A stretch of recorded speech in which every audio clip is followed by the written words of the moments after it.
Hello, this is Jeremy Richey, continuing my audio guide to my book, Sylvia Kristel, From Emmanuelle to Chabrol, which is available now from Cult Epics and everywhere books are sold.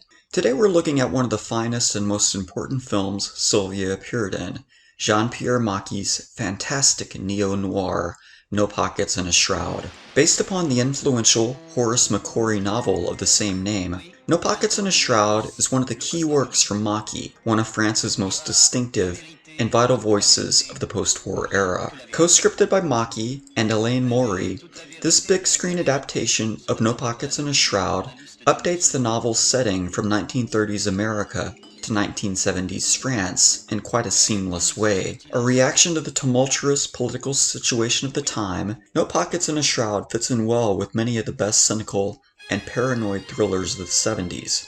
Filmed in the late spring and early summer of 1974, No Pockets and a Shroud features Maquis operating not only as director and writer, but also the spiritually bruised, Bogart-like star, and his unmistakable touch is on every frame of the film. Like many of Sylvia's works throughout the period, No Pockets and a Shroud benefits greatly from being edited by a woman, in this case the incredibly talented Marie-Louise Barbeau, who would go on to be a successful historian and writer after retiring from film.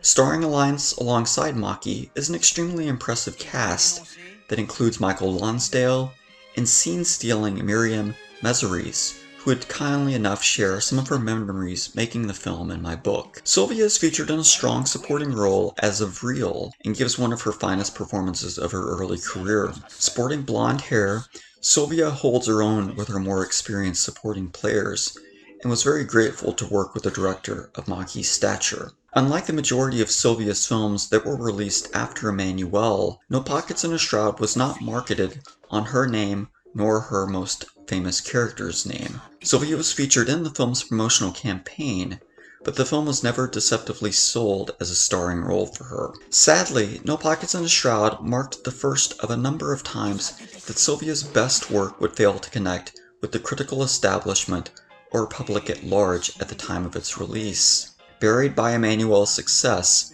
No Pockets and a Shroud struggled getting a wide release outside of France, and it is sadly amongst a handful of Sylvia's key works that hasn't yet received an HD home video release. Despite the film's failure to catch fire upon release, Sylvia felt a strong connection to the film and Maquis for years after, as she detailed in her memoir, lamenting how obscure the film was and praising Maquis as a truly great filmmaker. I cannot recommend No Pockets and a Shroud highly enough. Not only is it one of the finest films Sylvia appeared in, it's also amongst the most vital works of the 70s, and a marvelous companion piece to the great American neo-noirs of the period. Thank you so much for listening.